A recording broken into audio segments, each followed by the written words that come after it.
To protect and to serve. It's the motto of many a police department and a much acclaimed mission underscoring America's police.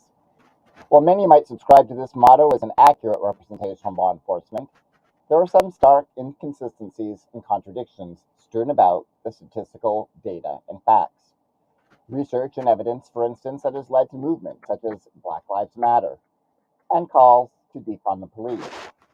This statement of intent to protect and to serve is a motto emblazoned upon patrol cars and one that remains wholly intrinsic to the propagandized narratives surrounding policing. As always, the point of this show is to engage in critical conversations that seek to look beyond the conventional narrative, broaching controversial subject matter through an objective and sociological approach. And this topic will be no different. It's nonetheless difficult for me to remain wholly objective when it comes to discussing law enforcement in America. For I, like so many others, have what can only be described as utter contempt for the racist veneer of both policing and the bias system it represents. For better or worse, I have come to think of the police as nothing more than glorified bullies with a badge, legitimized by a corrupt system that is more inclined to failure than success. We have the footage of George Floyd drawing his last breath as a police officer knelt upon his neck, blocking his airway until the life of this man was extinguished. While all his fellow officers stood by as accomplices to a modern-day lynching. Then add this tragedy to the headlines and videos of other equally atrocious instances of police officers abusing their authority, executing unarmed citizens, and terrorizing neighborhoods. And you can see why a stream of negativity propagates my thinking about policing in America. Look, I acknowledge that I live in a bubble that is inclined to share stories of police brutality and misconduct, and that the algorithms, both online and within my own perceptions of the world, push me towards information that falls in line with my overall belief system. I know that in the same and yet very opposite way, there are people who exist in social communities that are never exposed to cell phone footage of officers abusing their authority, and perhaps refuse to believe that such behavior could ever occur unwarranted. I'm also aware that we all have our own truth, and that my exposure to the world of a police officer is very limited. So I hope that my current perception of policing is incorrect. I want to, no, I need to believe that there are good cops who are professional and dedicated to serving in the role of policing, in the very same way that our politicians and mainstream media pundits love to put forth as a reality. I want to believe that our nation truly values the ideals and pursuit of justice. But wanting to believe something does not change the reality, no matter how desperate one might be to deny it. So let's begin this episode of Coup Save America by exposing some of the most pervasive myths about law enforcement. First, let's dismiss with the notion that police have a sworn or legal duty to protect and serve the public, because they do not, in fact. Back in 2015, the Supreme Court of the United States ruled that police officers have no constitutional duty to protect citizens. And throughout our nation, there exists not a single law or statute anywhere that compels police officers to provide for nor maintain the safety of the public. We need look no further than the cowardly response to the school shooting in Uvalde, Texas, where Stetson-wearing officers chose to stand aside while young students were being slaughtered in their classrooms, many dialing 911 to plead for help that would never come. What these wannabe cowboys did do, however, was busy themselves arresting the desperate parent who attempted to exercise their own duty to protect and serve their children by trying to do what the police would not: save their kids from a mass shooter intent upon killing every student in the school. This, of course, is not the only instance of police officers failing to live up to the image of heroism portrayed in our popular culture, but it is certainly the most recent and audacious example. Furthermore, it has never been the role of the police to preemptively stop or to prevent crime, which is a good thing considering they are atrociously horrible at doing so. In fact, they rarely manage to even solve crimes. A recent review of over 50 years of national crime data shows that police solve a very small percentage of all major crimes. Only 11% of all serious crimes result in an arrest, and of those, only 2% result in a conviction. Of course, these statistics represent a gaping problem in the way that we as a society measure the success of police departments. There are many situations where the police could, and some do, resolve conflicts without arresting anyone, such as mediating neighborhood disputes, referring wayward youth to social services and community programs, offering assistance before crimes are committed, dissuading illegal bad behavior with their mere presence, and just generally being a positive force within the communities they serve. These things are all important successes, and yet police departments get credit only for their arrest numbers. Effective police departments treat crime like a disease that requires a holistic and universal approach focused on public health. This community policing approach might be the best way to address many of our most pervasive social problems. But until we start measuring department success by higher arrest rates, reforms to steer officers in a more socially responsible direction are going to be impossible to implement. Another myth that needs to be exposed is the idea that being a police officer ranks among America's most dangerous professions. It does not. In fact, law enforcement doesn't even top the top 10 list of the most dangerous careers.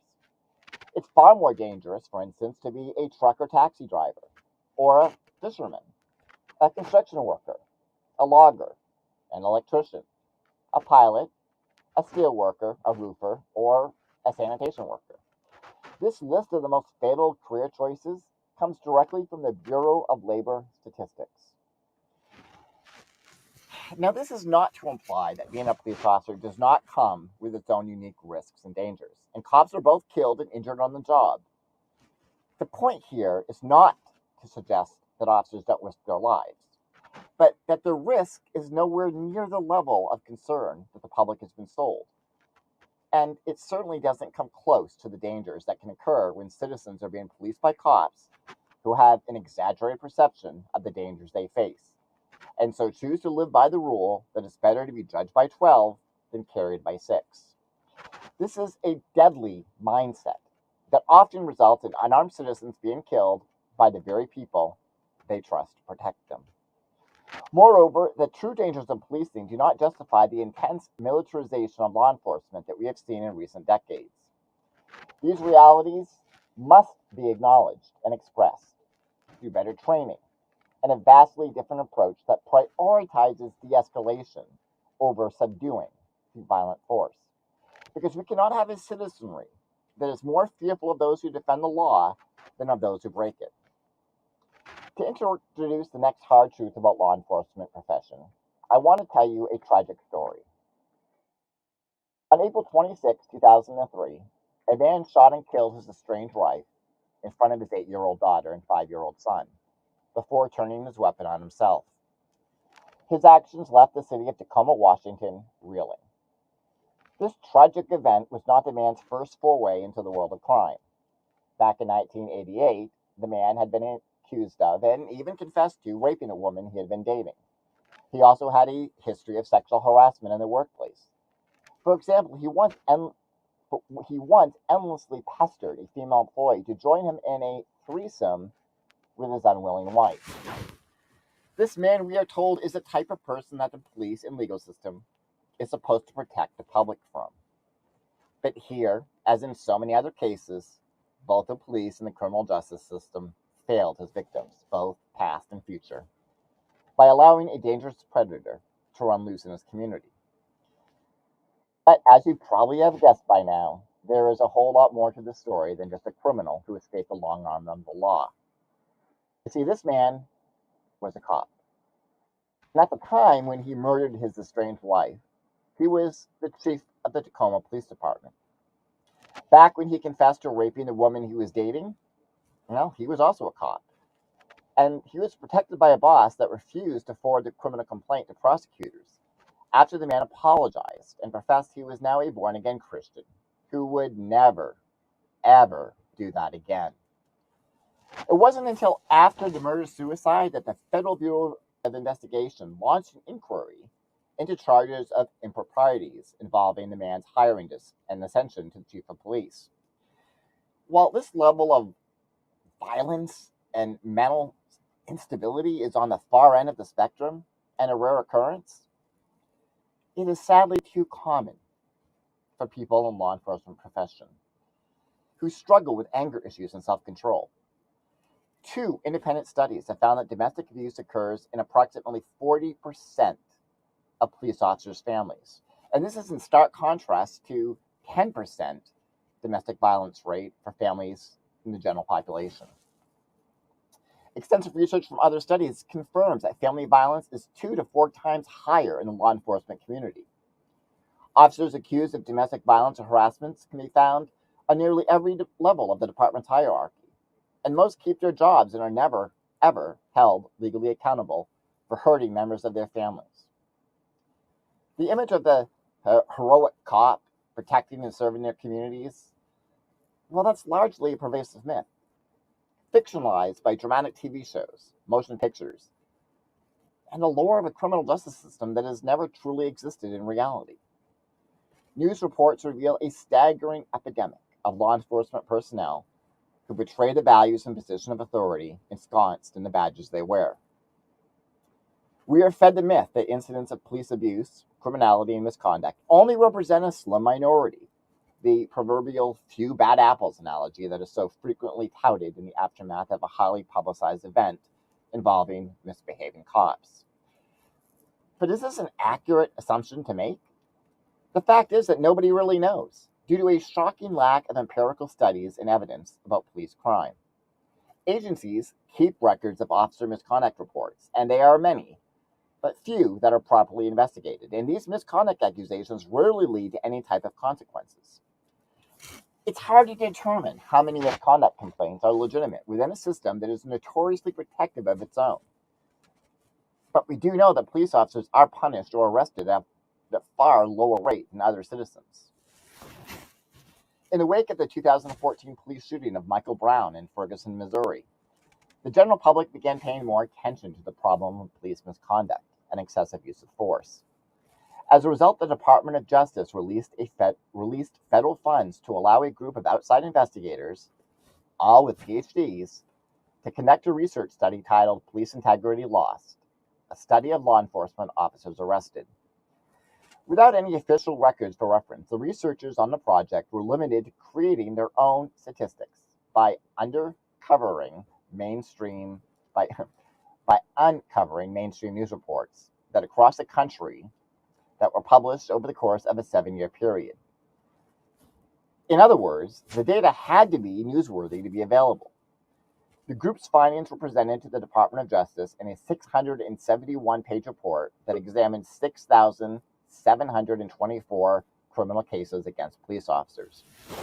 The study focused on only 5 areas of crime: alcohol-related, drug-related, sex-related, violence-related, and profit-driven. The scholars admitted that their conclusions were hardly scientific due to, quote, an absence of suitable data, end quote. But 3 notable observations they reported were: 1, police crimes are not uncommon. 2, police crimes are occupationally driven, meaning that officers commit crimes in ways that involve power over citizens, access to things like weapons and drugs, inside information, and other opportunities that are not available to the average citizen. Next, police crime is a complex and multidimensional phenomenon, meaning that once an officer has committed one crime in one area of study, the lines of propriety are blurred, and they are prone to commit further crimes in other areas, both on duty and in their private lives. This police integrity report includes multitudes of fascinating information, far too extensive to include in my monologue. But I want to point out that each page ends with a disclaimer, quote, this document is a research report submitted to the U.S. Department of Justice. This report has not been published by the department. Opinions or points of view expressed are those of the authors, and they do not necessarily reflect the official position or policies of the United States Department of Justice, end quote. The report is available if searched for, but the findings were not publicized or distributed in any meaningful way. Next on my list of myths is the reassurance that police don't have arrest and citation quotas to fill. While this continues to be the official position of law enforcement, multiple police officers from New York City, Miami, Baltimore, New Orleans, And many other cities have come forward to report that they face constant pressure from their superiors to make more arrests and issue more citations, whether warranted or not, or they would be passed over in future promotions, or even risk losing their jobs. One beat cop in New York City actually made a secret recording to prove that precinct leaders were focused on raising the number of summonses issued. The hour-long recording provided to the New York Times by the officer's attorney features Police Captain Alex Perez warning his top commanders from his 81st precinct that their officers must start writing more summonses or face consequences. This recording surfaced at a time when the police department had already begun an inquiry into whether crime statistics in that precinct were being manipulated. Only half of the states in the U.S. have passed laws making police quotas illegal. And even when such laws exist, well, they're hard to enforce when monitoring a practice that has always been officially unofficial. Incentives for officers to meet their quotas can be as unobtrusive as pizza parties or handing out gift cards. But even when the stakes are small, many departments and precincts make it clear that they value the quantity of their police officers' work over the quality. Furthermore, many of the most common citations handed out by police also reflect the most instances of over-prosecution, specifically citations such as loitering, disorderly conduct, and obstructing the legal process. The police have become glorified revenue collectors, tasked with filling the city coffers to make up for budget deficits, and further eroding public trust in the process. Another important myth that people have regarding the police is that law enforcement officers are properly educated and knowledgeable about the laws they are tasked with enforcing. The fact is, when it comes to police officers, there's no widely encompassing standard for police training anywhere in the country, and the requirements for becoming a beat cop can be as minimal as a high school or GED and a successful completion of a police academy training program, which typically entails only 9 to 25 weeks of instruction. Only a few police departments have begun requiring either an associate or bachelor's degree. I do not know if police hiring practices and requirements are in line with other professions that are equally demanding, but I do think this is a topic that should be put under further scrutiny, and standards need to be agreed upon and set. There is evidence that elements of the training process set the stage for poor policing in areas such as racial profiling, handling the mentally ill, and many others. Last but certainly not least, we have a myth that has been challenged in a myriad of ways over the course of many decades, and yet never seems to lose its pervasiveness. That is the myth that policing is race neutral. Blatant and systemic racism has been in evidence across every form of police action and behavior, including where the police patrol, who gets pulled over, who gets searched, who gets arrested, and for what, and who gets charged for crimes while others escape charges. Citizens of color unfairly represent the majority of the prison population, and this shocking end result begins with practices as small as pulling over an unequal number of cars driven by citizens of color compared to drivers who are white. None of the police problems I have talked about today are meant to suggest that there aren't many well-intentioned cops who have a genuine desire to protect and serve with both dignity and honor. In fact, if anything, what these poor practices reveal is not just a crisis in policing, but an epidemic of systemic failure at every core of our criminal justice system. It's been said that good cops entering the force are potentially turned into bad cops once they become immersed in a culture that trains, conditions, and pressures them to go along with the flow when it comes to less than ideal practices and procedures. While the job of a police officer is not as outwardly dangerous as it is often presented to be, law enforcement is certainly not easy. The police are overburdened in their duties and taking on roles never intended for them, and roles for which they are wholly ill-equipped to handle. The police are underfunded in the ways that matter while being over-militarized and encouraged to proverbially declare war on citizens as if they were an army. Police officers, regardless of their own individual behavior, must suffer the stigma that comes with being a member of a feared and often hated profession. Earlier, I talked about the high rate of police officers who commit acts of domestic violence. But cops also display high rates of other common indicators shared by groups of people who are plagued by intense stress, high divorce rates, alcoholism, and most tragically, suicide. There's a nonprofit organization called Blue Help, which is dedicated to protecting the mental health of law enforcement officers, pointing out how untreated people are within this profession of high stress and PTSD. Blue Help reports that in 2019, 89 officers died in the line of duty, while 239 officers committed suicide in that same year. It appears that policing is a dangerous job, just not in the ways that we might think. The statistical realities which I have just laid out evidence a national epidemic of crisis in policing. They also speak to a failed system of criminal justice that, far from protecting and serving our communities, puts us at greater risk. Does any of this mean that we should outright abolish policing? No. We need to fix this broken system rather than simply throwing it out completely. A vastly improved system of policing will not only benefit the population being policed, but also the officers themselves, who are also victims of a system that works for nobody involved. Look, if we are genuine in our desire to have an honest conversation about policing in America, we must confront the myths and misconceptions that surround it. We must peel back the propagandized layers to expose the dark side of policing, the character of those who serve, and the way that our criminal justice system can be criminal at its very core. Only when we come to adhere to the realities and embrace the facts can we truly begin the process of meaningful reforms. And that, my friends, is the final word up front. Here today to share his ideas and his personal successes in the field of police reform, we have former police chief Edward Cronin, who connected directly to the citizens of his department he served, realizing that crime, guess what, was a symptom of inequality in his city and in our society, and that only by listening and identifying key leverage points can communities do the work to overcome these injustices. Chief joins us right after this. Coup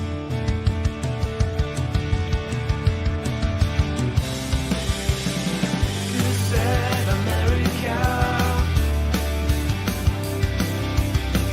Coup Save America. Podcast you need every week. What you will do for latest news and understand economy and politics. This is Coup Save America.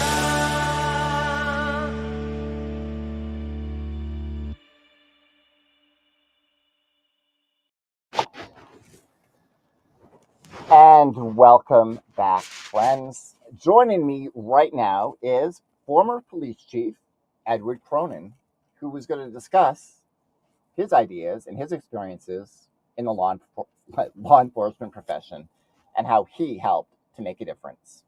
Chief Cronin, welcome to the show. Pleasure to be here. Thank you so much.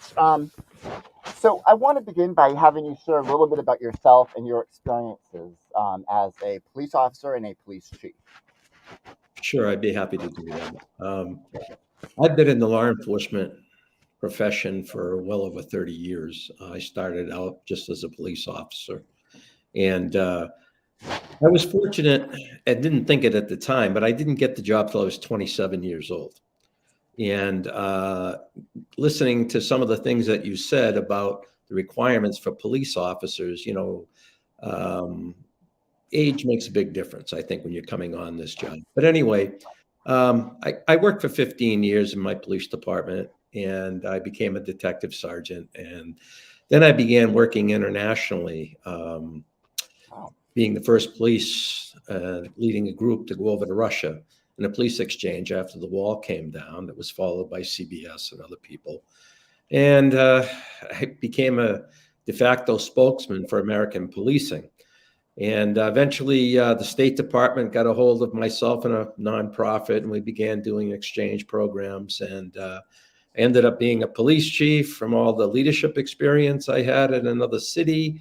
And then I eventually came back to the city where I started out to be the police chief. I had about 100 officers. And I ended my career working for the U.S. State Department, being an international law enforcement advisor and working on identifying key leverage points to help police transform from a former Soviet style of control policing to more of a community policing style, and finding the leverage points, especially the empowerment of women, in order to bring about change. So I guess that's kind of a short synopsis of who I am. So Wow, that you've got quite a resume there, I have to say. I imagine that being a police officer has got to come with challenges that go far beyond what most people even consider. Am I right? yes, definitely. I think, you know, when I look at policing and I've gone through all the process, I've gone through the trainings, I've gone through the experiences, I've made the mistakes, I've overcome different issues. But as I'm at the end now, I look back and what I see is policing is really just a reflection of what the majority of the people want in the country. You know, if there is systemic racism in policing and the way they function, that's a systemic problem that comes from our community at large.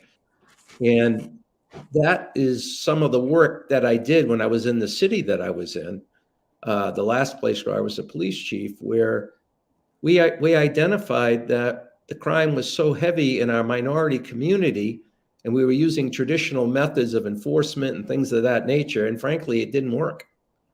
And it wasn't until we joined in partnership with the minority community and got into really honest, serious dialogue and deep listening until we were Yeah. able to employ methods that actually brought about real change. Yeah, and I think that's one of the problems is the fear that people have of the police, and that there's not really that the relationship isn't really there. There's sort of this contradictory relationship that works against each other. What are some of the ways that you help to overcome that mistrust and kind of bring people together? That's a great question. And, you know, I listened a little bit to your monologue in the beginning, and I go back to the militarization of policing that came after 9/11. We were under attack. Prior to that, 10 years, there was a renaissance in policing where community policing was heavily adopted and funded by the federal government. And instead, all that money was put into basically two wars. And Yeah, we know how that turned out. And we took the emphasis on off of communicating.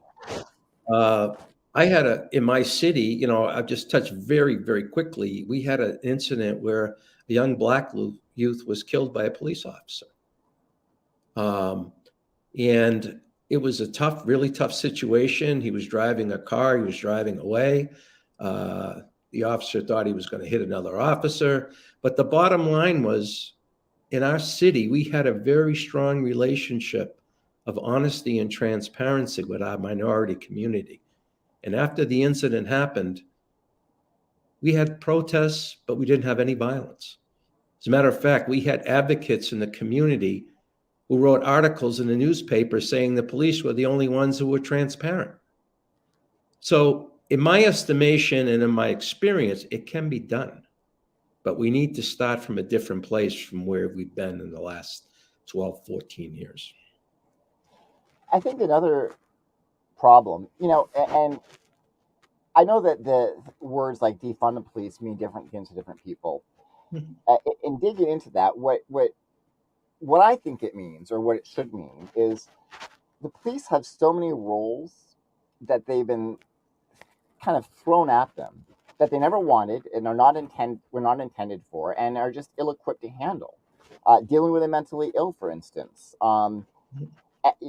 I also found, and a lot of officers, and people hear a lot about the blue wall of silence, but what they don't always realize about that is that kind of goes both ways, and that, there's a lot of things that police officers have to deal with on the job that they cannot talk about. One of which is being pressured, like in Chicago, for instance. There are many officers that come forward to complain that they're being told, hand out citations, the city needs revenue. And, one officer described himself as feeling like essentially a revenue collector, a glorified revenue collector. These roles were never meant to be on police officers in the first place. Do you think that that's part of the problem too? Is just the police officers are being asked to do simply too much? Yeah, I think you're hitting on two different things there, though. Yeah. First of all, the use of revenue to raise money for community is and has always been abhorrent. And at least in my experience and in the police departments that I've worked with over the years, I've never found that to be an occasion. I'm not saying it can't happen, but I've never had that come up as an issue, to be honest with you. The other part of it is, what I say sometimes, and it isn't popular with other police officers or chiefs, is we don't need to defund, we need to reallocate. And what I mean by that is exactly what you touched on. If I had 100 police officers today working for me, I probably could get by with 80 and then maybe have 20 doing work specializing that the community has identified that is important to them. And the only way you're going to know what that is you're going to have to follow the data of what the needs are, and you have to talk to people and listen. Okay. So I think it's more a matter of, like you said, I remember when we didn't have domestic violence advocates, and when we finally brought them in, the police were up and all right, they don't want it. And then after 6 months, they were begging these women to work with these people because they were taking the burden off of them. And I don't think it's any different. One other thing I think that's very important is policing in America is only 200 years old. Okay. And to think that we have all the answers is arrogant, to say the least. And I think what happens when we become a big funded property in an institution in a criminal justice system like you're talking about, we become protective of trying to maintain rather than to change. And I couldn't agree with you more in the fact that our criminal justice system is a massive failure. And I'm not saying that because of individual police officers. I'm saying that because look at the end results. Yeah. We lock up more people than anybody in the world. We lock up people of color 5 times more than white people. I don't think the individual police officer goes out to maintain that, but I think the overall system won't deal with it. And they don't want to look at it. Right now, I was just listening, New York City, they're talking about all kinds of people on CNN and bringing in all the experts about how they got to crack down on crime and all this other stuff. And no one's addressing the end result of it. Or the causes of crime, for that matter. And things like inequality and systemic racism are just a little too hard for some people to want to talk about. Well, tell me about, because I imagine that the title of the show is The Politics of Policing. And I imagine that politics plays an ungodly role in this. With pressure, and especially when you have like a high profile crime, the politicians are always on the police. You got to solve this crime. They're always, and I think that pressure is just counterintuitive, and I also think that we need to get the politics out of policing. Absolutely, and that's what's going on right now as we're coming to the midterm elections. Everyone is lock everybody up. Take them off the street. That's going to solve all our problems. And it's not. It's just going to make it worse in the long run.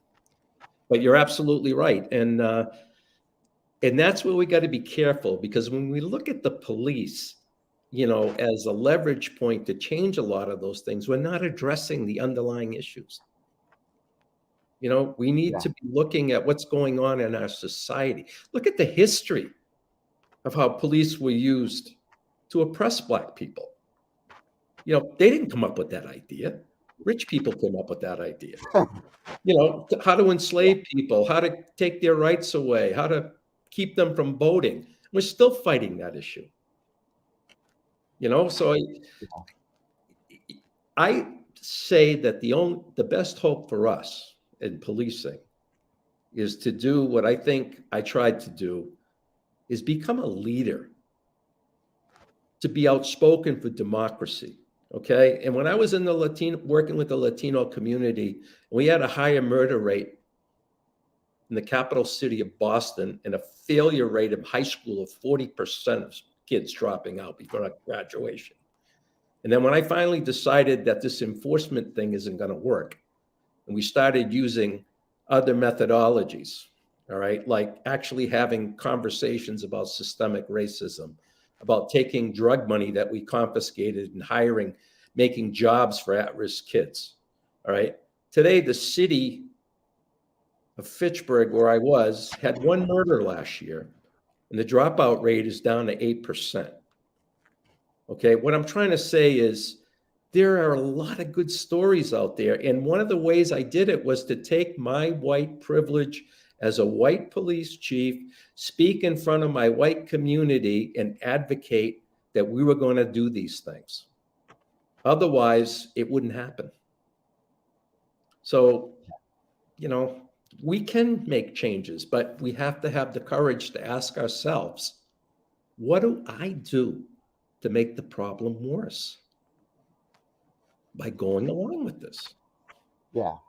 And that's a problem on both sides, right? I mean, and it's really hard to discuss these issues because I feel for both. I mean, I don't, and again, I say this as a white person, but I don't believe that all of the things that we see on the headline news with police killings are racially motivated. I don't believe that all these police officers are racist. Sure, there's a few. There's racist everywhere, right?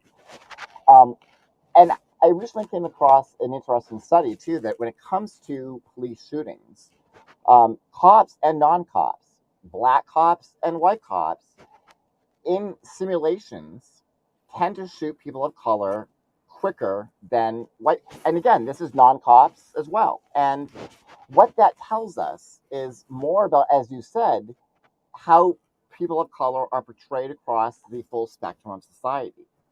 It's not, to pin that all on racism, I think, is just does a disservice to what we're trying to accomplish. And racism too, I always look at racism as racism isn't a problem, it's a symptom of a problem.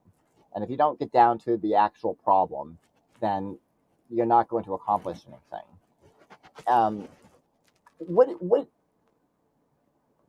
As someone who's been on the job, who's faced these situations, how hard is it when you're in a situation where you don't know what the person's going to do, and you have to react quickly, or you feel like you have to act quickly? I imagine that the adrenaline level and the emotions and everything must play a huge role in that. How do you kind of regulate that? Well, that's a great question. And I would honestly think, first of all, police officers are trained to be in situations where they are going to have to make these type of decisions, number one, okay? But you can't react to everything the exact same way, okay? And it really boils down a lot of times with individuals. And like you said, I think very accurately, many of the times when these things happen, they're not racially motivated, or if they are, it's an unconscious type of thing. Yeah. It's not a thing where people are coming out and saying, I'm going to kill that guy because he's black, right? But I think, where we could be doing, a lot better at some of these things, to identify the issues before they become grave. So one of the things, have you ever heard of Stephen Covey and the 7 Habits of Highly Effective People? Well, there's one of the habits he says in there, and he talks about in the book, and that's the emotional bank account. Okay, when I described to you a shooting that had taken place of a young Black man in my community, I had a very deep bank account. I had been working hundreds of hours in the communities and listening. Okay, and many times people would blast me about how racist my officers were, or this, that, or the schools, or anything else. And I chose to not respond, because what they're expressing more than anything is anger. And responding to that is useless. But when you begin to really listen and understand, then you start to see things a little differently. Let me give you a little example. I had a pretty good sized department. One day I always had my office door open so I could see people walking into the front desk. And a Latino man came in and started speaking Spanish, and the two ladies that worked out front didn't speak Spanish. And to make a long story short, he waited 20 minutes to get somebody to interpret for him. And it took like 10 seconds, and then the guy left. So I went to their bosses, the two ladies, and one of them was retiring. And I said to the boss, the commander of that unit, next time we hire, when so-and-so retires, we're going to get someone to speak Spanish, because we had a 25% Spanish population, a Latino population. You know what his answer was? Will they be qualified? All right. Now, I've told that story to probably 10 different police chiefs, and every one of them has said to me, what's wrong with that question? What's wrong with that? Well, the supposition is that they're not qualified. Okay. And that's how it's pervasive, and it's in our community, it's in ourselves. And we do it, and we're not even aware of it. And when we do that, we are blocking out people from accessing the system. Absolutely. Right? Yeah. And, on that same note, too, there's a huge problem with undocumented immigrants, too, when it comes to, accessing police services, or even reporting crimes, or even being a witness to a crime, for that matter. What would your approach be in those situations? I faced that situation, and matter of fact, in our state of Massachusetts, on the ballot this November is the vote of whether or not to give driver's licenses to undocumented people. And the police chiefs that I worked with, even back a few years ago, who were what we call the bigger city chiefs, everyone was for it. All right. And this is the key thing for me as a police chief. Okay. I remember meeting with my Latino community, and it got to the point where I had such good trust that one night I went to the center, and they brought in many illegal immigrants for me to meet them. And one of the things I said to them was, you're not going to have any issues with my police department. We're not in the federal immigration business. Okay. And that's where I'm going with this. This is a fixable problem on the federal level that people don't want to fix, I don't want to be, I'm not trying to take sides or anything, but George Bush, a Republican who actually has Latino blood in himself, tried to fix this issue, and his own party crushed him for it. All right. So, these governors flying people up to Martha's Vineyard and stuff like that. That is the most racist, most, cruel thing you could do to a person, to do something like that. And that's the type of stunts they want to use this issue for. Okay. And there's a big problem. And but we got to be united in how to deal with this, and be,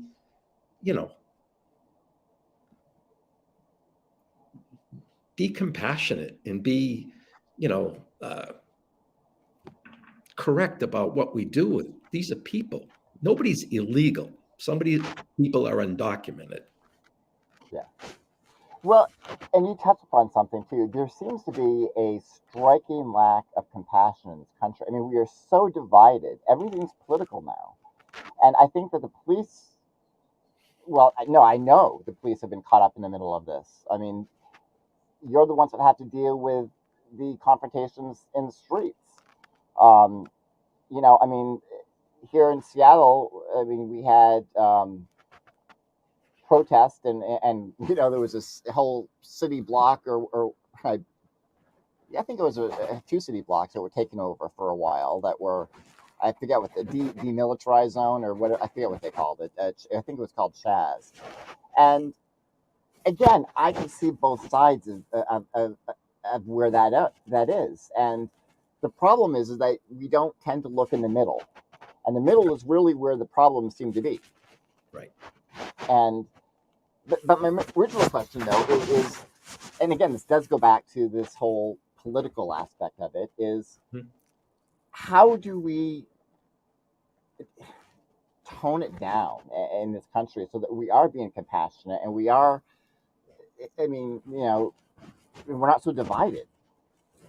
Well, it's so funny you're saying that, because I myself I was especially getting caught up in that political divide stuff myself, Oh, me too.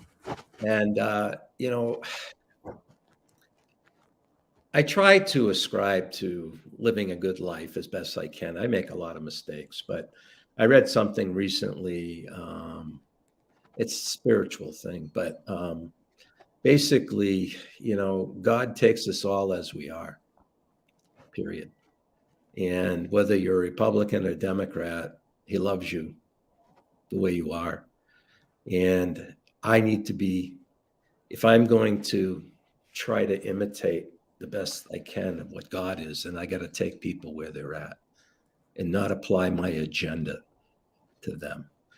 And I know it sounds simple, but after Hurricane Ian happened, and I own property in Florida, and I'm too familiar with some of the suffering that's going on down there right now. All that political stuff doesn't matter. Yeah, no, it doesn't. So I think, maybe good is going to come out of some of these things. We're not going to do that anymore. We're going to sit down and try to do things that are right rather than political. I want to believe that, and time again, we've actually seen that. Like after 9/11, for instance, people came together, right? But it seems like it always takes these tragedies to bring us together, and then it's not lasting.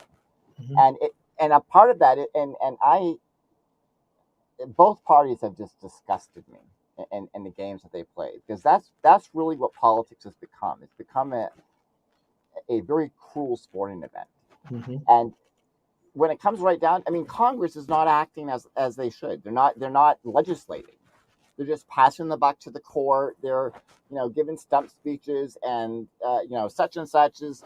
I mean, it drives me absolutely crazy because we got a country spiraling out of control, and the people that are supposed to be the adults in the room are acting like impudent children.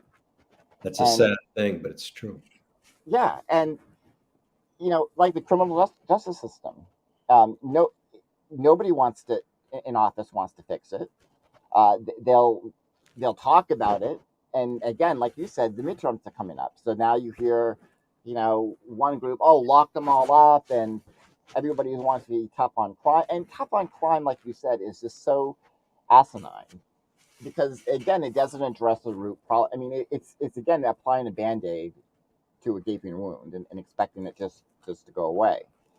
Um, and I suppose it makes some communities feel safer, but when you look at the actual crime statistics, I mean, it really doesn't. It just makes matters worse. And you're also taking people out of the community um, and breaking up families. I mean, it really is just tragic. And again, police get put right in the middle of this far too often. You're right. We have an election I mentioned coming up, and there's also another ballot question that kind of addresses what we're talking about. Very interesting ballot question. There's been a law introduced that people that make over $1 million a year will be taxed at a higher rate. And in doing this, it's, I think the budget in Massachusetts, I don't know, 23, 30 million, something like that, but it's going to increase the revenue $3 billion. And that money is going to be used, a big part of it, to be put into school systems that are not doing as well as other school systems. And, I know politics, taxes, all that other stuff, but I'm willing to give it a shot. If there are poorer communities out there who are not doing the education for kids, don't have the quality teachers or whatever it is, and if somehow we can try to balance things out a little bit better so that more people can improve, I'm willing to take a chance on that. Yeah, and and I applaud you for that, because so many people just are not willing to even give things. And that's one of the problems that we have in this country is, and again, I blame this more on the politicians who politicize every single issue to the point of death, really. And it disheartens me when I see the potential that we have in this country just be squandered away.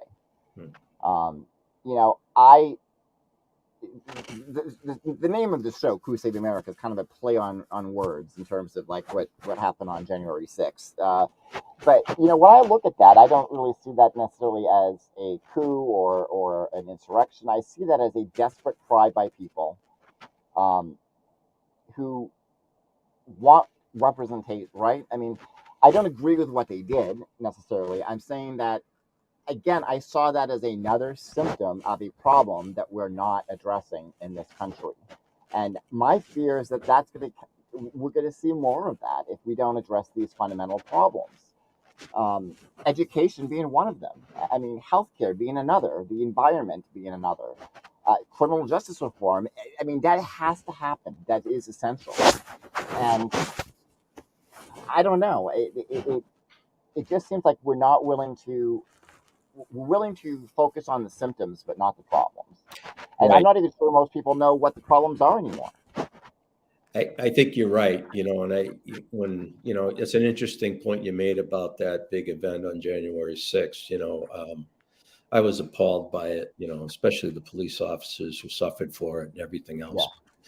But, this whole movement that came about with Trump and everything like that, a lot of it was he tapped into that anger of people not having this feeling of control in their lives anymore, or jobs, or whatever it is.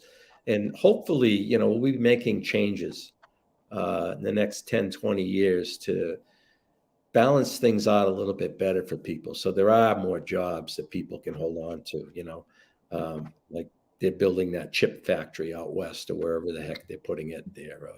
So they're going to have to rely on Taiwan, and those are good paying jobs. And it's the same thing,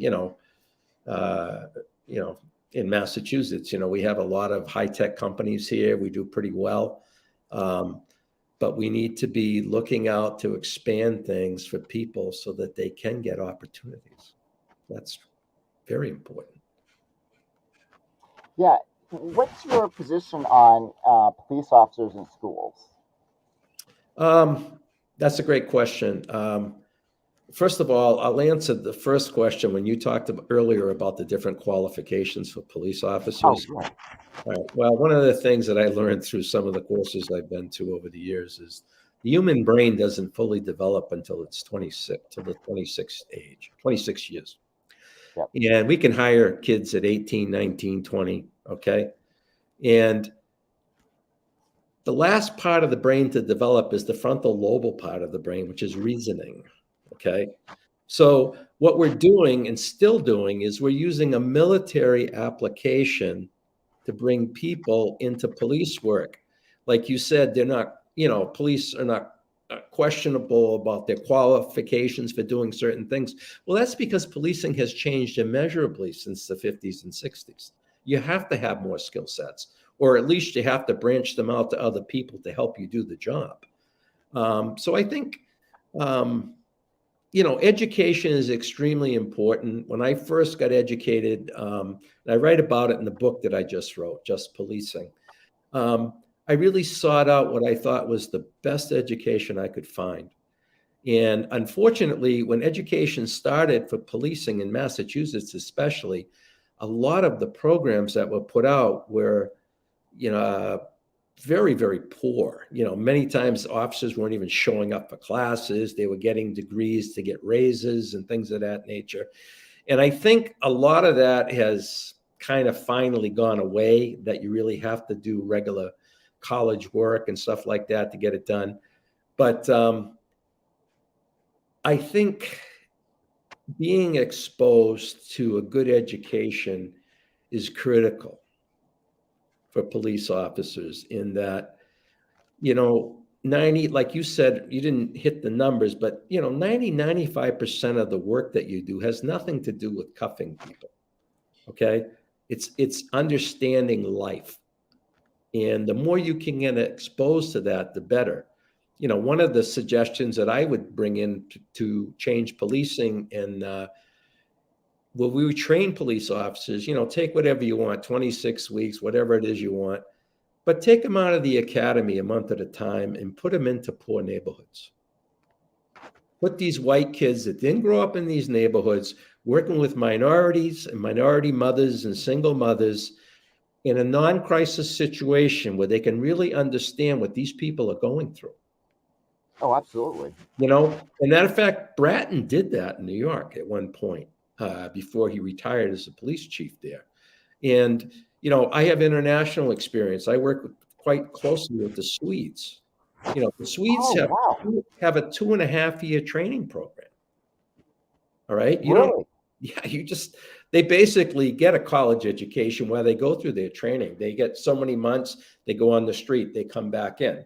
They get so many months of training, then they go back on the streets and they come back in. And it takes up to 2.5 years before they're finally allowed to go out on their own. Okay. They're not perfect. But there are aspects of international policing I've seen that we could embrace. But, there's that mentality that, we're American, we know what we're doing, we're better at it. No, we're not. I worked with the British police, right? They had hardly any police officers get shot and killed each year. Hardly any, right? We have this massive disease of guns in our communities and in our thoughts and in our minds and in our rights, to the point where people are murdered, wholesale in this country every day. Yeah. And everyone still wants to hold on to that gun. And I after I've been through this whole thing of career policing, why don't we just take the guns out? Yeah, I get it where people get crazy and everything about their rights and everything. But if you're living in a society where people are destroying themselves, come on. Well, and the school shootings too. I mean, it's just, I don't get it. I don't get how we allow this to continue happening. And yeah, I mean, my God, it's just, guns have become settling issues in this country. Where I've been to many other countries, and those problems don't even exist. I worked in the little country of Moldova in Eastern Europe near Ukraine for the State Department. And in that country, every gun that comes into that country, whether it's manufactured, brought in, is test fired and registered with the government. So, we can't even do that here. No. So if I was to be in that country and I shot somebody, they can take the bullet off of that person. They don't know who shot him. Okay. Well, at least you had the gun, at least. But yeah, exactly. That's what I meant. Yeah. But the point is, getting into this fantasy stuff of somehow if we don't have these guns, the government's going to go all over the place and we're not going to be there in the fields to shoot it out with them. As if an armed citizenry is going to take on the U.S. military in the first place. I mean, it's ludicrous. It really is. you know, how many police officers, where do police, and I realize this is a very open-ended question. I mean, it's not like a specific answer, but I've seen a lot of police departments sort of embrace these gun rights, and I don't understand that because I mean, you look at some of these guns that are being used against police officers, and it's just kind of like, wait a minute. I would think police would, if anything, would want to, as your position is, kind of curb back on these guns that are in the communities. What do you make of that? Well, I think most of the police officers who were good police officers that I knew throughout my career, most of them didn't even like carrying guns. I was like that myself. And we only looked at guns as a tool, something that, you had to use in a very extreme situation. And I believe most police officers feel that way. I don't think they like the idea of proliferation of guns in the communities. That it just doesn't make any sense. And I think that, I think if police had their way, there'd be a lot more limiting of who gets access to guns, or, but right now it's like the opioid epidemic. You got these companies creating these opiates and, making millions off it. And you got these gun manufacturers that going crazy and making all these guns that none of that's necessary, but they've sold it as part of our culture. Yeah, no, absolutely. That's a huge part of it. I mean, I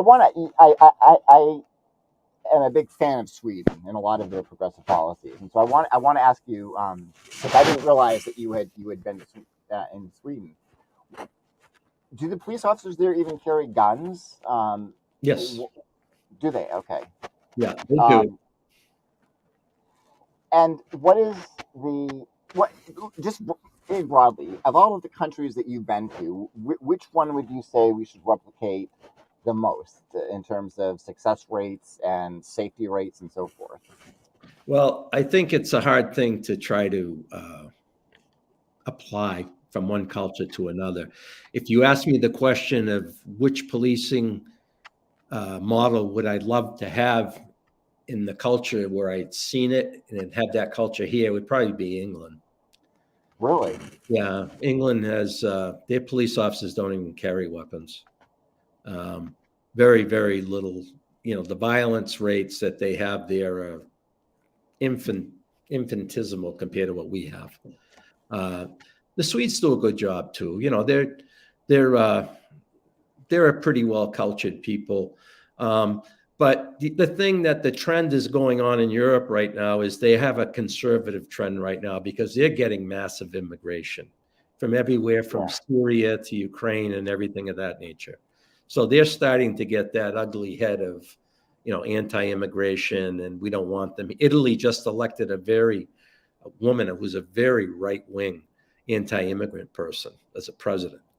So they got their own problems, but overall, I love the idea of, riding with a police officer when I was in Oxford, when I went to school there in the summer, and I was with a Thames Valley police officer, and I was sitting in a car and we're talking about our jobs. I was a young officer then, and I said to him, I get really frustrated in my job. I said, I arrest these kids and, I bring them to court 3 or 4 times before they finally do something about it and blah, blah, blah. This was like in the 90s. He says to me, well, I've had a similar problem with kids stealing cars. I said, oh, really? I said, how do you handle it? He says, well, we don't take it to court. I said, what are you talking about? He said, we call in the families, all right? And we bring them into the police station and we bring in the victims, and they don't have to do it.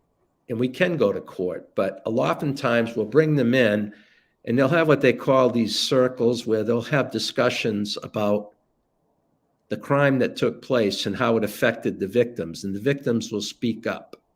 And the kids' parents will be there. The victims' parents might be there. And there'll be a realization and hopefully an apology from the person who did what they did and a reparation to go with it. So in other words, if that guy lost 2 days of work, you're going to pay him. All right. And what happens in a situation like that is people actually get heard. It's called restorative justice. Yes. And then you can also integrate the offender back into the system without shame and labeling. All right. And they were doing that like 25 years ago. All right. And we're just starting to do that in the United States. And that's a great model. It works really well, especially with minority students who are punished at a much higher level. Yeah. In schools and things of that nature. So, there's some promising things out there that we could be bringing into our system. And, How much discretion do police officers in America have when it comes to whether or not they're going to arrest a suspect? Tons. Tons. That's the first thing you learn when you're in the police academy. Some of it's changed because they do have mandatory arrests now, especially in domestic violence. Okay. And I'm not against that because I grew up in a house with domestic violence. And I was a police officer before those laws went into effect. And I remember a guy beating his wife and splitting her head open on Thanksgiving and telling me to get the hell out of the house. None of your business. And I had to leave. Okay. Wait a minute. You had to leave? Yeah. In the old days, there was no laws about you had to arrest. We went by English common law. And English common law said, when you're in your house, what goes on in your house is your business, and a man is king of his own castle. Oh, the castle doctrine. Yes. And if he beat the crap out of her and she didn't want to do anything about it, bye. And they would tell you in very expletive language to leave. And you had to. Yeah. I mean, it didn't make no sense. All right. But fortunately, those things have changed. But, one of the things I learned is, when I first started out, you have discretion. You don't have to arrest anybody. I can remember we had a murder when I was a lead detective, and, I was working with the state police and all this other stuff. And, the guy had already been arrested and brought in and all this. And I interviewed the guy, and I'm almost done interviewing the guy. And I'm saying to myself, this guy was in self-defense. He didn't kill him. He said it was self-defense. The guy came into his house in the middle of the night. He was in bed. And he got out of bed and he ended up stabbing the guy and killing him. All right. But, I remember saying to my higher ups, I believe him. I don't think he's guilty, and I was told basically that's not your concern. He's under arrest. All right. Let the court system sort it out. In the end, they did find him not guilty. But the point I'm trying to make is that technically, if they hadn't arrested him, I didn't have to arrest him. I had that discretion. Do you think that, there seems like there's a lot of cases where we have and again, prosecutors are political, unfortunately, which I think is a huge problem. Do you think that there's a lot of pressure from prosecutors to, especially during election cycles, I imagine, with district attorneys and so forth? How difficult does that make it for police officers who again have to face this political pressure about, the misconceptions about crime? Fortunately, the state that I'm in, Massachusetts, honestly, we don't see that. Okay. Yeah. And I'm not going to say that I'm not watching TV and I'm seeing New York City, is going crazy about crime right now. Chicago's had all kinds of problems and everybody's trying to throw, stones at each other over the whole issues. And is there political pressure? Sure there is. I guess in New York right now, one of the DA that they have there now was proposing that they were going to decriminalize a lot of things and try not to lock up people as much as they did. And right away now people are saying that didn't work. It's a mess. We got to go back to arresting everybody and all that stuff. And that's a huge mistake. Right. And again, nobody wants to give things time to work. That's the key. When I worked in Fitchburg and we had that murder rate, it wasn't until we got the trust of the community, which took a long time, right? When this young officer, when the police officer shot and killed this black kid, I got a call the next day from a black minister who I had created a great relationship with. And he asked me what happened right off the bat, 8 a.m. I told him everything I knew, and I says, I'm not going to, get into this. I can't tell you this. I can't tell you that. I trust you. This is what happened. This is what I know. Okay. And he said to me, if you said it, I believe it. That wasn't free. That was a long, trusting relationship. Okay. And you know what this happened like 15, 20 years ago. You know what he told me? I saw him 3 weeks ago. He said to me, you remember that night? I says, yeah, I remember that night. He says, I was there at the scene afterwards. And there were all kinds of people that were upset, and they were around the car and all these other things. And your sergeant called you at home. I didn't remember this.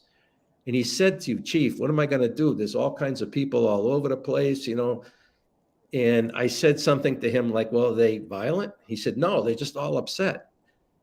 And I guess I said to him, because this minister told me 3 weeks ago, he said, you answered him by saying, close the street off and let them grieve.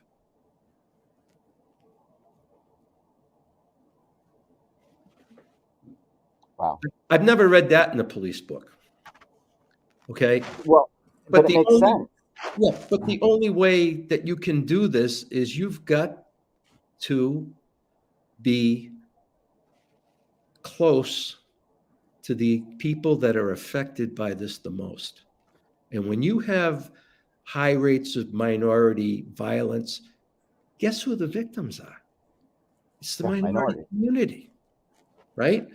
And when I took over this job and it was out of control, I started going to the murder scenes. I started sitting with the families, okay? And I would do it in a way that nobody would know I'd do it, because I was a white police chief, and my officers would have hated me if they knew I did that. Because many times the victims were, he got what he wanted. He was a drug dealer anyway, so blah, blah, blah, blah, blah. Doesn't count. All right, but no, I didn't do that. And I'd go to the wakes, and I'd hide my car behind a building, all right? And I built up that trust with these people. But that's the type of work that it takes and the leadership that it takes. You can't legislate that. And I think as a leader, we have to be, and this is what I've tried to do in my book, explain that you can make changes. You can make major changes. It's going to take time. You know what happened when we started all that trust? Within 2 or 3 years, we had minorities running for office in the city. It had never been. We had a minority mayor. We had a couple city councilors. And all the dynamics changed, So, I'm hopeful. I just feel that there are things we can do, and like you just said, it doesn't happen overnight. Yeah. But it's a steady commitment. And, we have to, as a society, too, overcome our bias and we have to be willing to be uncomfortable. I mean, there are programs in Canada, for instance, that have there are places where people can go to use their drugs. That's not on the streets. It's in a controlled setting. There's nurses and people there to make sure nobody overdoses. And I get it. People say, I don't want that in my neighborhood. But when you look at the results, crime has gone down. Deaths from overdoses have gone down. And, it's you already have it in your neighborhood. It's on the streets. It's in the alleys, right? Right. We have to be willing to experiment with things. And not everything's going to work. Some things are going to be failures. But we have to be willing to do that. And that's a hard sell for a lot of communities. That's a hard political sell. Well, and a hard political sell too, yes. When we were going through all the murders and all the crime and the drugs and everything like that, they opened up a methadone clinic in my city. And of course, the newspapers and, a lot of the community, oh, no, we're going to have more drug dealers and blah, blah, blah, methadone, blah, blah, blah. So I went down there to see what was going on. And what I found out was probably 80-90% of the people that were getting service at the methadone clinic were white, employed, and getting methadone so they could function in the community. And then I crime mapped the area of where the clinic was located, and there was no crime. So this was a needed resource that we needed in our community at the time. It's not the answer, but we needed it. We had the same thing when we did the needle exchange program. Everybody was pulling their hair out. Hey, we're gonna be in there, you know. Did the same thing. I went there. I talked to people. There were some misunderstandings about what was going on. It was a very interesting dynamic, you know. Yeah. At the time, AIDS was out of control. It was at a really bad point. And the needle exchange programs were run partly to stop that, you know, epidemic. And what happened was, though, they had, and believe me, I'm a big supporter of the gay community, but they had gay men who had no experience with drugs trying to run a center with drug addicts. All right. And they were running circles around them down there. And then finally, after I talked to them and said, hey, look, don't take offense, but you got to get security in here. And they brought in a security officer and the problems went away. But there's no easy fixes to these things, and you've got to be able to hang in there. And well, and again, what I loved about what you said earlier too is it really does come down to the community, and that's even still that's one thing that we see that's lacking is that sense of community that used to exist. What are some ways do you think that we could kind of bring that back and work not just with policing in the communities, but with across the whole spectrum? You make it involve politics, make that more community based. Well, what are some of the I think we had it right at one point in the 90s. There was a big movement on community policing.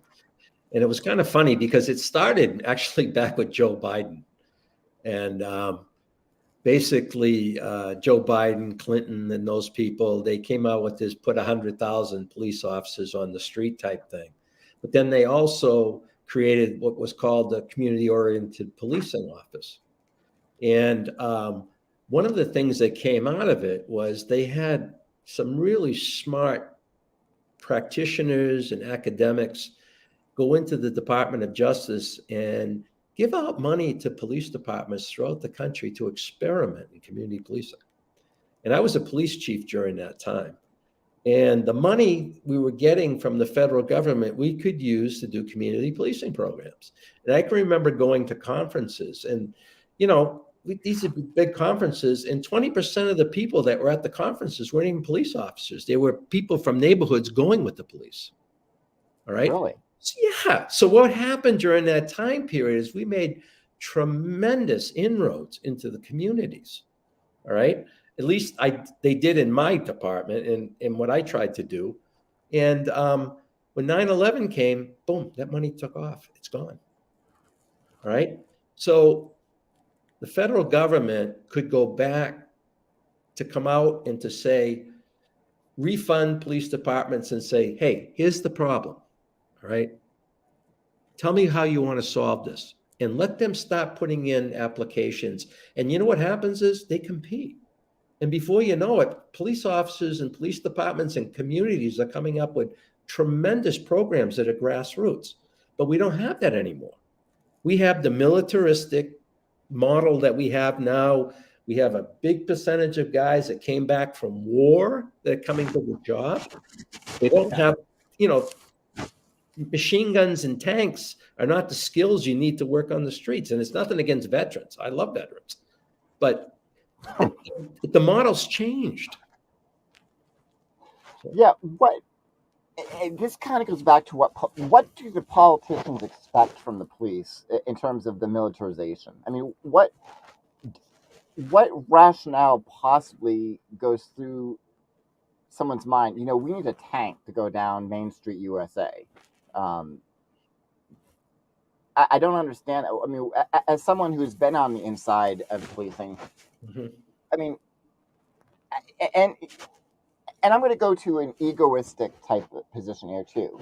When you give somebody a toy like that, it, it's going to be used, right? I mean, the idea that this SWAT team tank is only going to be used for certain situations. Well, okay, initially that's the case, but then you start seeing every single raid, every single warrant that they go to, they're using these tactics, and that's just human nature, right? So You're not wrong about that at all. I remember we had a very bad incident in Massachusetts at the Boston Marathon bombing. right, Yeah, and to make a long story short with that, the city of Boston and a couple cities near, they were in lockdown for like 3 days. And I remember watching the TV and watching tanks rolling down the neighborhoods, the streets, and officers with AK-47s and M16s and walking out with gear and everything else. And the way they caught the guy, some guy went out back to have a cigarette in his yard and he heard somebody scratching in the boat. boat, right. And then he calls the police and the police come out and there he is. None of that had any bearing on capturing this guy. I mean, I know there was couple of very violent incidences and there were bombs thrown and stuff like that. Fine. But all this stuff that's come into our workplace is all from the wars that we were in. The giveaways from the government that these programs were set up where they could take this stuff and bring it in. And at the same time, from 2001, we weren't funding community policing anymore. We were funding bringing in just things, not programs or trying to create relationships with people. That's why, when you had things like Ferguson and stuff like that, what always made me upset about that is why weren't the police able to talk with the community in a meaningful way? Well, I'll guess because they didn't do it before. They stopped. Yeah. All right. Because that's when you need that bank account. When you have that trust with people, and like you said, these shootings that happen, a lot of them, I would say maybe a majority of the shootings that happen are human mistakes. No one wants to shoot anybody. It happens. And if you have a relationship with your community and you can sit down and they believe you and you're being honest about everything that's going on, they're not going to go and start burning the city down. They didn't do that in my city. All right. But in a lot of cities, they're doing it. I mean, I wrote my book because of George Floyd. That police officer murdered that guy. Yeah, and what do you say about? I mean, what could the other officers have done? And is there a fear, sort of? I don't. The officers that were new that were watching him were more afraid of that officer that was sitting on George's neck than they were of anything else, because they were being enculturated into being shown how you do the job by the people that had the power, using it to bully and to hurt people. And if they didn't accept that, they were going to be the next victims. And Does that happen a lot in law enforcement? Unfortunately, is where police officers have that fear and yeah, there is a certain amount of that. There's no question about it. I saw it, especially when I first came on the job. There was a lot of that. I would like to think we don't see it as much as we used to, but I think it's still prevalent. I think it's still there. How do we combat that? Well, this is a big question, but part of it is the unions. Okay. And I was a union guy all my life. And then I got into management and stuff. And to make a long story short, we have civil service in this state. And when I was a police chief in one of the departments I worked in, I won't say which one, I had an officer who committed a felony, all right, a serious felony. And he committed it against a woman, actually. And to make a long story short, as often happens, many times women will recant their stories after they've been through a bad situation. And through my training and experience, I don't get upset when that happens, because that's part of the victimology of what happens to women when they are hurt like that. Okay, that's normal. It isn't like, oh, I did it, and why didn't she help? And no. It's not about me. It's about her. Okay. So in a situation where the woman doesn't want to come forward anymore, then I am stuck with the guy, and I can't get rid of him. And the reality is, if you were a police chief in a city of New York or anywhere else, and you get a guy that does something very abhorrent and you can't get rid of him, you're stuck with a criminal on the job. So there has to be a way to remove people who are not good or who are offensive, because when that happens, that also empowers that kind of behavior. Right. And that kind of behavior is alive and well in policing. And you talked on another one when you said earlier, substance abuse is the number one problem in policing. It was the biggest problem I had. And with all these changes in legislation and police reform, nobody wants to talk about it. All right. So, on that note, though, substance abuse. How much of that is attributed to the stress of the job and to the, again, you are dealing with a job where there's a lot of fear. I mean, you don't know, regardless of what statistics are. I mean, you don't know what's going to happen when you pull over a vehicle. I mean, how do you turn that off at the end of a shift? I mean, right? I mean, so I can understand the high levels of substance abuse associated with that. It's self-medication. That's what it is.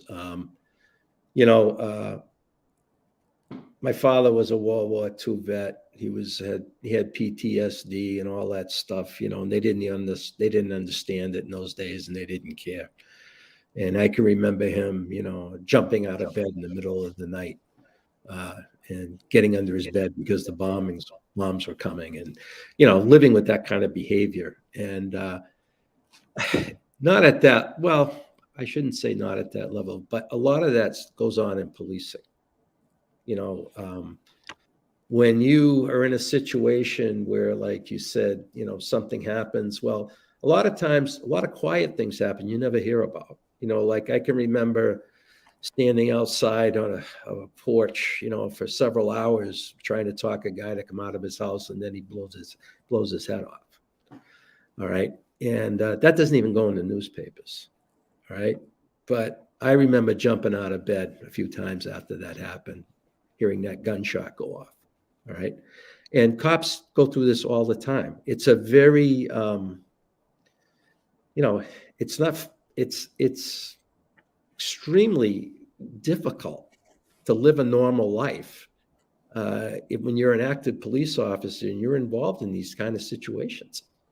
And right now, what happens is we have all kinds of help out there for officers, but they won't go for help unless something bad happens.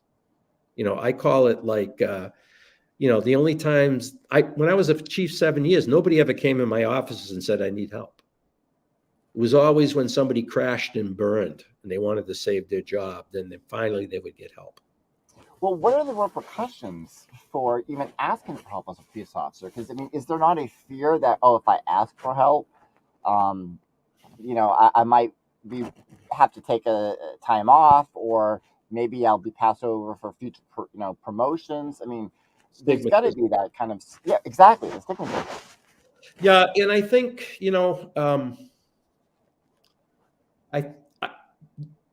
you're absolutely right. That's a huge problem, and we have not addressed it. I tried as hard as I could when I was a police chief to let the officers know that I had contracts with programs that we could get them. They didn't tell me anything, but there was this underlying fear that I would find out what was going on. Why? Because I negotiated the contract to bring the service in. All right. So how do you get at that? That's a great question, because, unless you trust, it's not going to happen. Yeah, and that's going to be, and also a lot of times too, when you go into crisis, you don't even really realize you're going through something until you are at a breaking point. And so now you're relying on fellow officers kind of to say, hey, I noticed something. And of course, that's another situation where there's stigma and there's going to be caution, because again, there is that brotherhood that exists, which I understand. I mean, that you're going to see that in any job. This bond that exists, and especially in law enforcement, where you're depending on your fellow officer for your life at times. So nobody's going to want to tell on somebody else. They're not going to want to come and say, hey, Chief, my partner, I think he might be depressed. I just don't think that's likely to happen. And that's going to put that officer in a tough position too, because this is his friend he's talking about. Well, you're absolutely right. And that happens, and it goes on today. I don't know what the answer to that is. One of the things that, and again, it comes out as punitive, but, I wish there was some way that we could do evaluations on officers every year that could, try to give out the tools that people could use, making it, this evaluation piece, a very important streamlined process that police officers become used to. That's a change in culture, because we still have the ones that are, tough, and then I ain't going to that meeting about talking about what happened. I'm tough. I don't need that shit. But that's a gradual progression of how you're going to do it. You have to normalize. How often are these evaluations done? Never. Wait a minute, never?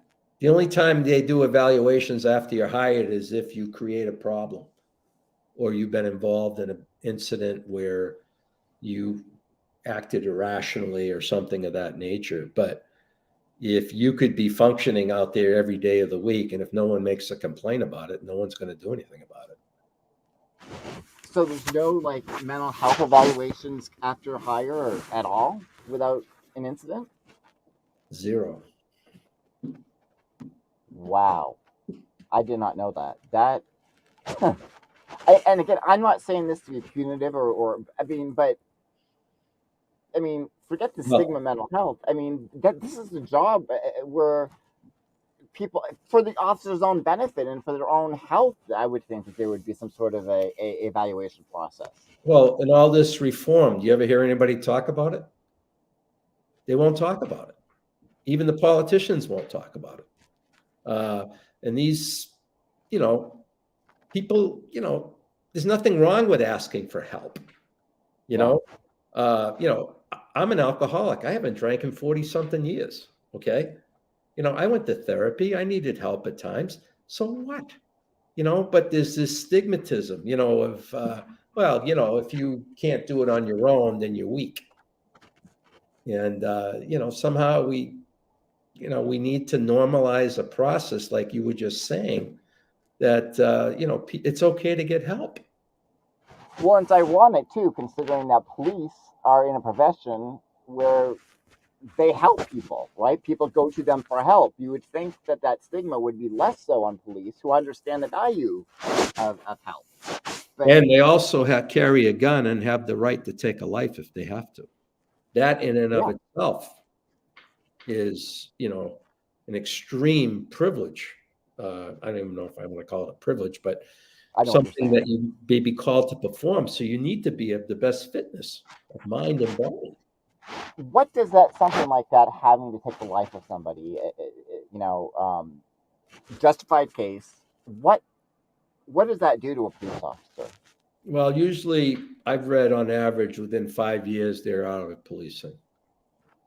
I think for the average police officer, thank God I never had to even shoot my weapon. But I think for the average police officer, that's pretty devastating, and that's pretty much going to be career ending at some point. There aren't many that go on.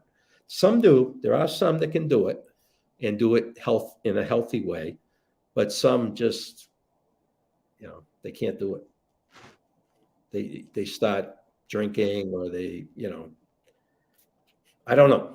It's a nightmare. I wouldn't want to be in that position. On a similar note too, I imagine that as someone on the public side, we don't see what police officers see every single day. We don't see the crap they have to put up with. We don't see the system that they have to contend with. We don't see, the process. What are some things that you think the public need to know about the daily realities of policing that again, the public just doesn't get to see? I think there are, for the most part, the job is not stressful for the most part. It's mostly responding to calls. Well, I wouldn't say it's stressful, but, domestic calls, traffic accidents, things of that nature. Most of it becomes fairly routine.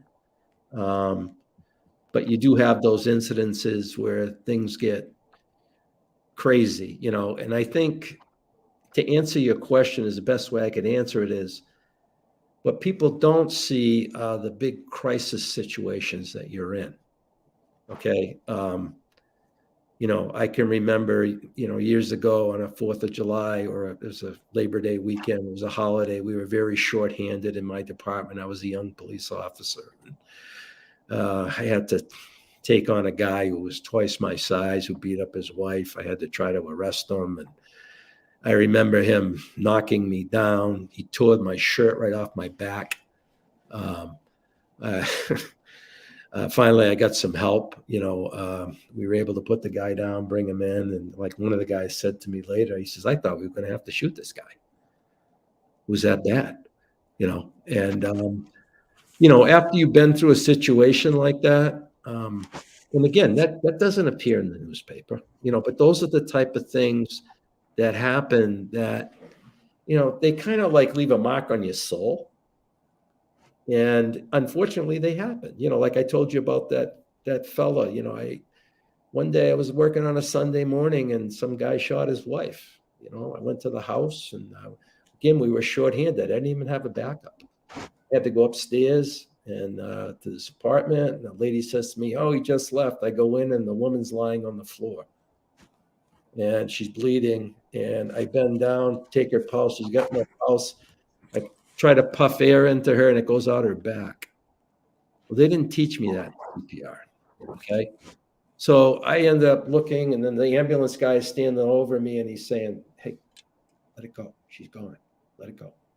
So then I stand up and I get a call, another one. I said, get out of there. You got another call. I can't even process this thing. And I had to leave. I had to go to another call with a man who barricaded himself with a gun in his bedroom. It was a middle-class family, and the family were all in tears. I went in. I had nothing left in me. I had no adrenaline, nothing. I just went to the door, opened the door, and went in.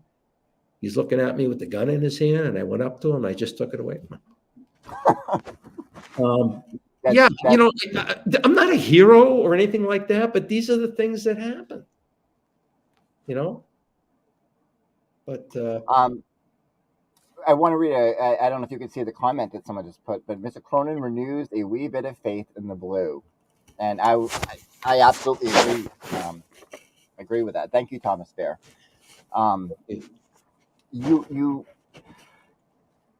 again, I started my monologue with, I admit, I tend to be very critical of policing because the images in my mind are George Floyd, Ferguson,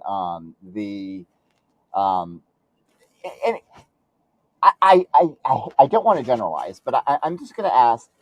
There tends to be. I mean, I've been pulled over before. Friends have been pulled over, and it seems as though the police officer that comes to the door is always uh, very not friendly necessarily. Right. Very stern, very is that part of the training? I mean, it just seems as though that doesn't help with community policing initiative. I mean, I get that they have a job to do and what have you, but it's just like Well, yeah, it is part of the training because police are trained in traffic stops, pretty heavily when they get on the job, when they go through the academy, and they're taught to, before they're coming over to you, they're looking at all different aspects of the doors and windows and everything else, and the hands. That's the big thing, the hands. And it's a training thing more than anything. And, I've been stopped by police, and they're the same way when they stop me, the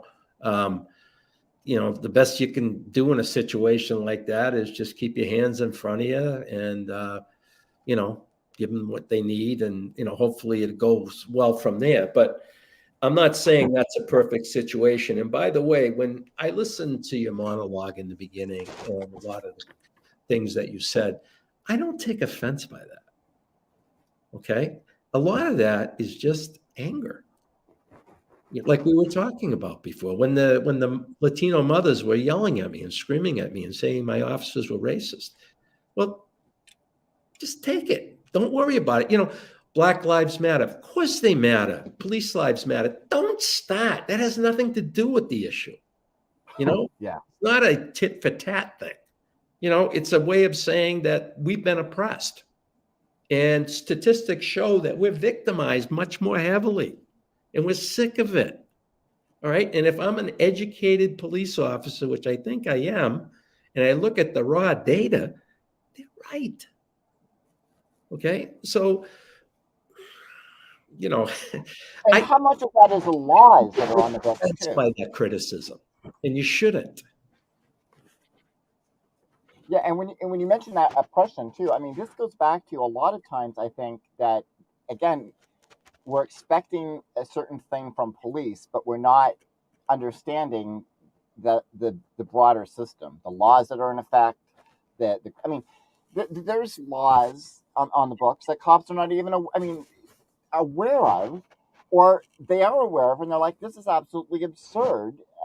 They're being asked to do things that make no sense because some politician somewhere decided, hey, this will look good on my re-election campaign, so I think I'm going to do this.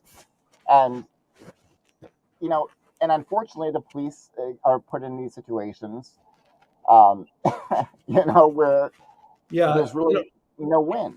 Yeah, that's one thing I know you've talked about it, and I have to really go in a different direction in the fact that I don't believe politicians, for the most part, tell police what to do. And there's a great book out right now. Bill Bratton wrote a book called The Profession. It's out now. He's written a couple of books, and he's what I would call the father of American policing. Okay. And he wrote a nice review. Bill Bratton.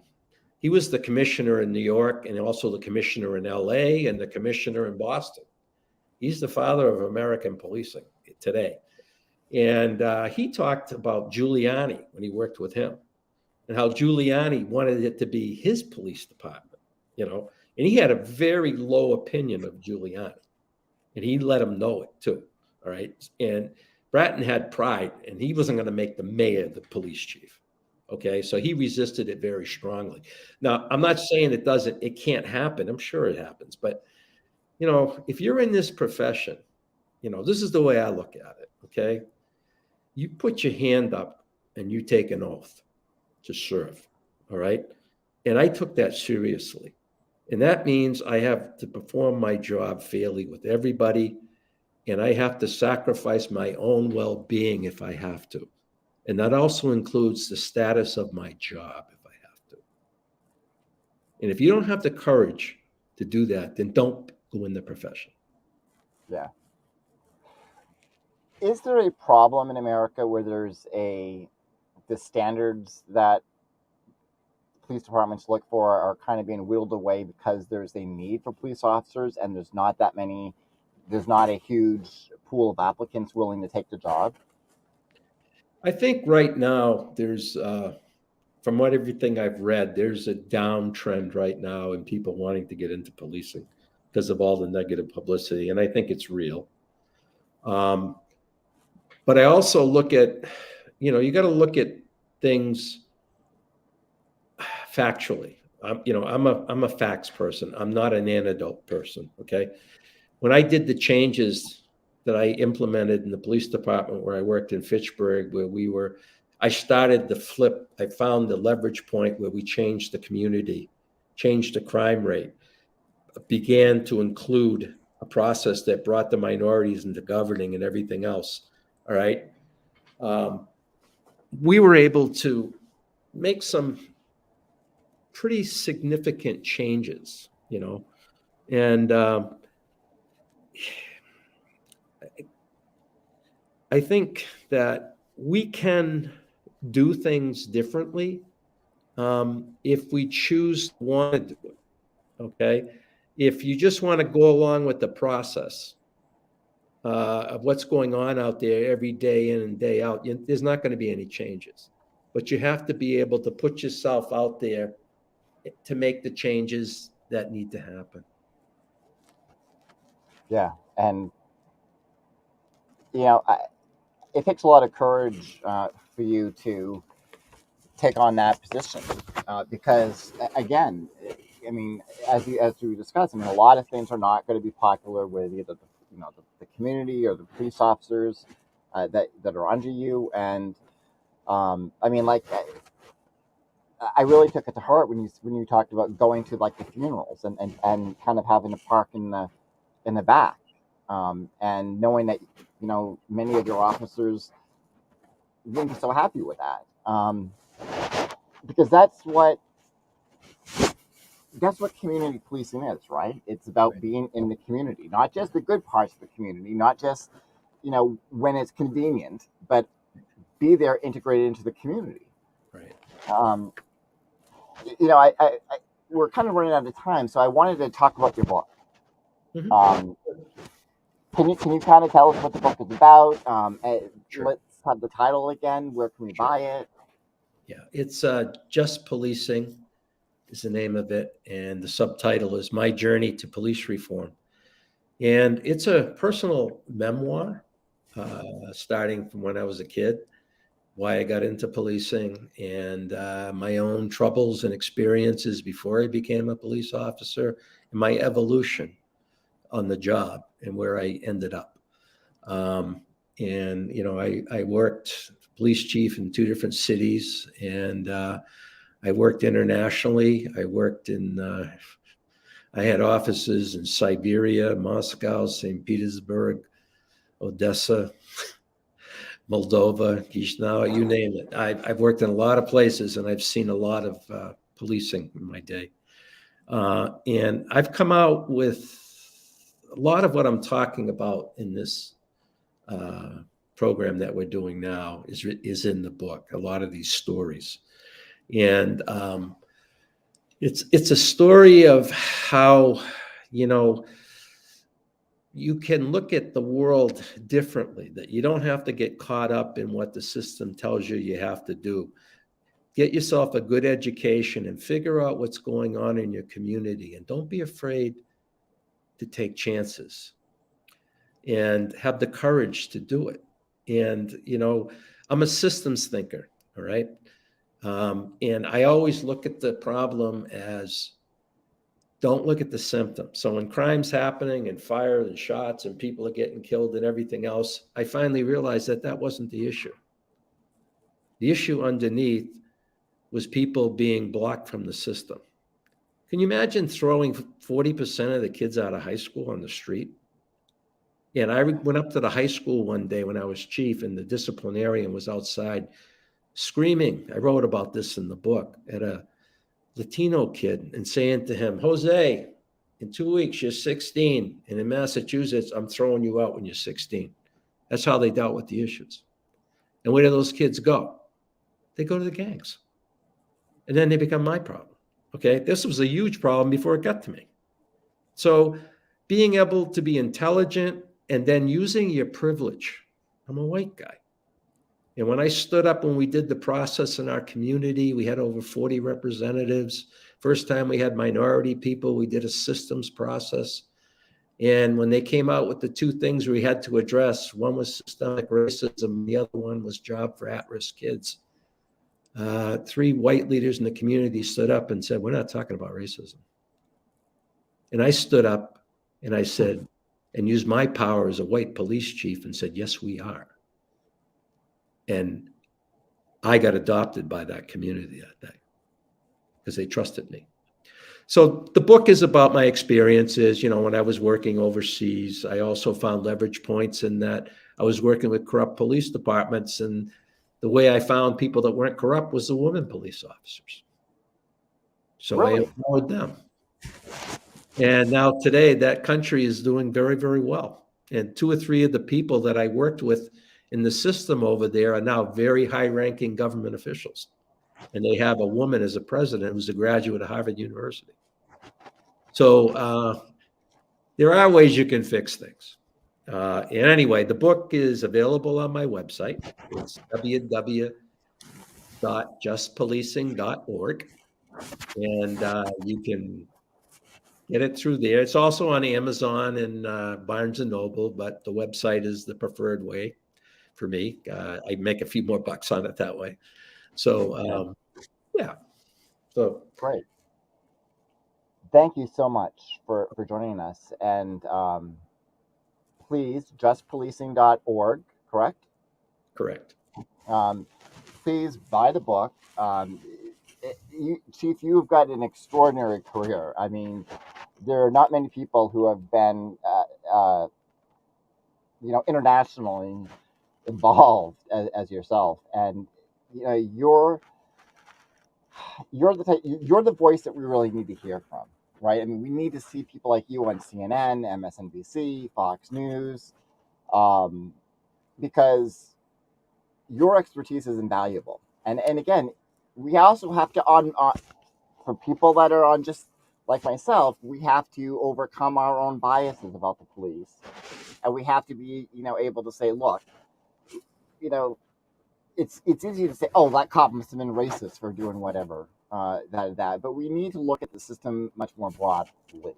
And we can't just be willing to throw things away and dismantle everything. We have to be able to come together and work to bring about reforms that benefit everybody. And thank you. I was so nervous because I to have you asking me to even have come on the show, because I was like, well, who's going to see the name of the show? And it's like, oh, this is this left wing thing. I'm not, but thank you so much for coming on, because this has been an amazing conversation. Sean, thank you for all your kind words, and it was my pleasure. And keep it coming. It makes us better. Thank you so much. All righty. Ladies and gentlemen, this has been Coup Save America. We'll see you next Tuesday. Take care now. You too. Bye-bye now.